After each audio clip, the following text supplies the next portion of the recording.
Hello and welcome to this episode of Speak PR. My name is Jim James, and this is a podcast for all those business leaders who have a lot of value locked up in their businesses and they're just looking for ways to communicate that, but to use public relations because it's very effective and frankly, quite often it can be free. On this episode, I'm going to talk about the problem of higher education and about the need to retain the proposition for universities and organizations that are dedicated to providing information which they can't deliver now due to social distancing. The solution can be engagement and retention through social media platforms, and dedicated ones at that. So we're going to look at the desire of organizations to retain a proposition of access to high quality learning or experiences and to high quality of information, but also to creating networks, in the case of higher education, to alumnus. And I'm looking at that today because I do some work with a number of universities in China, including, for example, Queen's University, Belfast. I've worked for York and Kent. And at the moment, universities in the UK, especially and all over the world, are really suffering because they can't all have all their students back.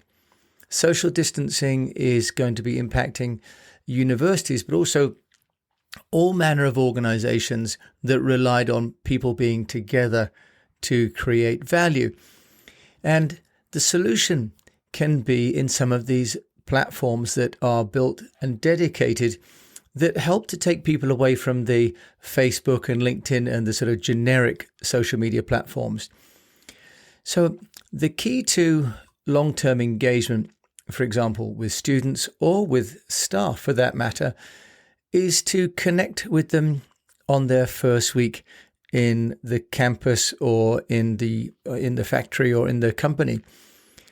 So when students or members of the team join a new company, there's already a network there. It's already the other people, for example, that have been hired, or the other students that are there, or the faculty. But often the job then of the company owner or the administrator at the university is to connect those people and to provide a platform and an ability for the people across the organization to tap into that platform and to gain value from it by taking part. So social media in the form of, for example, Facebook company pages, it can be a good place to sort of have existing customers or existing students to build a community. But the platform itself is too generic, but also for many people, there are issues of the distraction and of the lack of confidentiality, and perhaps above all, the complete inability to brand it. As we all know, any business that we build on Facebook or LinkedIn or Instagram or Google, we are simply tenants. We're only renting the space. We don't own it. So it's much more prudent to build out a community on one of these platforms, these software platforms that I'm going to talk about today, where the conversations and the experiences and the content all reside within the control of the brand owner. Now, if we take a look at universities for one example, because universities in the UK and America, in fact, all over the world, Singapore, Australia, universities are, frankly, quite big business. And they're big business not only, for now, but into the future, because they underwrite the well-being of societies. As we know, many views about Silicon Valley are that it's the center of innovation, not so much for the companies, but due to the universities that create all these great learning opportunities and connections for people. So what we found, of course, now is that as people are writing about and talking about on the radio, university fees are coming under pressure because, as we found in many countries, for example, in America, where some universities then are being mandated to not hold classes in person, if all the training is going online, then one of the essential elements of the value proposition for the university is gone.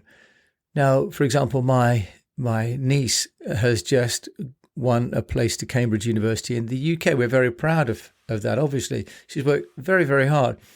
And she's looking forward to going up to Cambridge and still is. But now they may be taking all of their courses online and not meeting their tutors, and not sitting in their learning tutor groups with the people, their cohort, who they're going to learn from, but who are also going to become, by and large, their partners in life. The next 3 to 4 years of studying together will form bonds that those of us who have been to university, we keep in touch with those bonds because those become our social networks, but also quite often our professional networks. So universities now have a challenge, as indeed do, for example, all those secondary education and language institutions, for example. The question will be how to continue to add value when the infrastructure that was the value as much as the content is no longer available. The answer could be a couple of platforms that I've been looking at as a prelude to a conversation I'm going to be having with a former client who is hopefully going to come back and talk to us about helping them market their university. One solution I found is called Hivebrite. Now, Hivebrite, that's Hivebrite, has an alumni management portal. And their proposition is that they can release the potential of the community. It was founded in Paris and in 2015 and has also a New York office now and is funded. And it has a number of features which I thought really make a lot of sense, because what people are looking to do with an alumnus, of course, is to create a distinct entity. We don't want really just to be a general group on, for example, Facebook. If you think about how proud universities are and how proud people like my niece will be when they've finished university at Cambridge, some degree of exclusivity is part of the value of the network and the alumnus. So if we look at, for example, the Hivebrite, it has a number of features. One is the ability to build a full database, to reach out to all the students and to get them connected at the outset and make them all part of the database. Now, whilst people are at university, they're able then to connect with people that have been to the university before and find alumnus not only for the college, but also by course and by location. They're creating connectivity to existing staff and existing students, but also to those students that are looking for work and those alumnus that have got jobs to offer. So they have a jobs board as well. They have a business and projects area so that people that are looking at starting businesses can find fellow entrepreneurs and collaborators, or people looking to start projects can find other people with common interests no matter where they are around the world. It has a full content management system and an RSS feed for third-party content. Also, this stands for really simple syndication. Now, what it also does is, I think, quite interesting. It's allowing the direct marketing from the administrator to members, but it's also allowing alumnus to create their own alumnus groups, which could be by geography or by course, for example. So really they're creating an extension of what would happen in the offline world, but all within the community that is governed and hosted by the university. So instead of this slightly random finding people on Facebook or LinkedIn or Twitter, everybody that has been through the college can be part of the system and remain part of the system throughout their student life. It's offering ticketing so that people can arrange events and take payments. It's allowing people to send invitations, to use the mobile app, for example, and also to have social network integration to promote those events through the broader channels like Facebook and LinkedIn. So the idea of communication as a higher education establishment. The reason I'm interested in this is because public relations for a university has to try and identify how a university can be special. How does it differentiate in a world where everybody is looking at online learning from companies and courses like Coursera and Udemy? So what we're looking at is joining tribes when we're going to universities more and more. So this idea that a platform like Hivebrite can create a community throughout the lifetime of students fulfills part of that brief.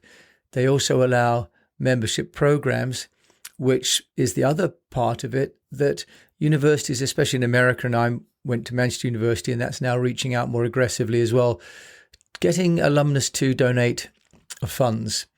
And Hivebrite allows people to administer membership and alumnus programs. And apparently, one statistic I found via a group called Blackboard shows that 83% of millennials gave a gift to a university in 2012, up from 75% in 2011. In other words, millennials are a generous group. They're donating back to their alma mater. So companies and platforms like Hivebrite are creating not only communities, but revenue streams for the university to engage with people for a lifetime. Now, they're offering some solutions, and their solutions compete, of course, with others. Another service is one called Tribe, and Tribe.so, it is, says on its own website that it's a good alternative to Bright Hive, but it's not as good at the alumni management as Hivebrite, possibly due to some of the custom modules like the student-led modules or the memberships, for example. Tribe says it'll give your brand a social dimension and includes features like gamification so that people that take part are rewarded for their contribution. In terms of pricing, Tribe claims to offer a free plan for 500 members and then has a premium membership plan for $249 for up to 500 members on that. And the Hivebrite pricing, which isn't on the website, but I found is about $500 per month for a basic plan. Now, Capterra has both of these side by side and ranks Hivebrite at 4.6, and users on Capterra have ranked Tribe at 4.7, which frankly for me is close enough to be just differences of opinion. There are other tools that can be used with different levels of sophistication and integration. If you're looking at creating a product or a community, there are others like Mighty Networks, which I've used. There's another one called Honeycommb. And these then are offering, again, free basic platforms. Or, for example, Honeycombm has a launch fee and then a price of about $300 per month, depending on the number of users. So the key point really is that communications now can be really managed within communities or tribes, as Gladwell obviously coined this term of really marketing to tribes. And a university alumnus really is a tribe. It's a group of people who decided to attend a particular institution in the same way that people that joined a particular company. I know that people that have joined IBM, for example, or Microsoft, or some of these big brands, have a real affinity and a real loyalty to that company. So one way to start to ensure that the company has a community is to work with a dedicated platform, which is not a platform for workflow. It's not a Slack or an Asana. It's not a tool for productivity, but it is one for community. So the idea here that public relations would involve 3 audience groups is one that in our Speak PR program I like to talk to. And what we like to think about is the 3 audiences being the internal, the partners, and the external. Obviously, the community is the internal. And The reason it's important to have a platform is because they will have very specific and sometimes private communication needs, but also a key part of a community is to foster communication within the community, not top down, but from person to person. And a platform like Hivebrite allows that to happen. Now, in the case of students, for example, as we know, the best ambassador for a university is a former student. So getting existing students to sign up to a platform like Hivebrite, for example, or Tribe, at the beginning of their experience is key, because it's hard to catch them once they've left and started looking for work. And from a public relations point of view, if a university is starting to create a platform which enables the community to exist regardless of whether the students are going in and out of the building, regardless of whether they're meeting their cohort directly or not, or seeing, for example, the lecturer in person, the community bonds that can be created through social can also be very powerful. As we know, people are doing that through conventional, mass, generic, white label platforms like Facebook. But they can also now do them through these dedicated community marketing portals as well. So there are a few key learnings that I've seen. And one mistake being made is not identifying the institution's needs. So let's look at that the other way. The first tip is to identify your institution's needs before deciding which platform, because as we've seen, the difference between Hivebrite and Tribe, for example, is going to be in some of the modules and the functionality. Now, setting measurements is the second point. How are you going to measure the performance and the activity of this community and individual members within it? The third is to ensure that you understand the value that there is within this community and this network for the people within it. How to take them away from traditional Facebook, LinkedIn, and get them to play a part in this particular closed community. Then to ensure there is still a human touch. Although some of these platforms are using AI, for example, to drive connectivity and amplification of content, it still needs to be, like any community, one that has rules and guidance and facilitation by people. The next, number 5, is that a one-size-fits-all approach to content is not going to work. Different personas, different avatars will have different needs. A first-year student and a final-year student will have different requirements. A new member of staff in one facility will have different requirements to an established member of staff in another facility, for example. And finally, the key is to make sure that the platform is user-friendly. Now, these platforms that I've mentioned today already do everything that you might want them to do and more, quite probably. So building a platform is no longer required. Specifying and engaging, and then using that platform to put in there the relevant content and make it engaging is going to be the job at hand. And that's why I mention it as a public relations function, because public relations talks to internal and partners and external audiences. The internal audience really can be seen as a community. It has a certain kind of message that it needs. That message needs to be dynamic, and it needs to then be aligned with what the external audience are hearing, because the best possible ambassadors for your university or your business will be your current community and the people within that community. So I hope that this podcast gives you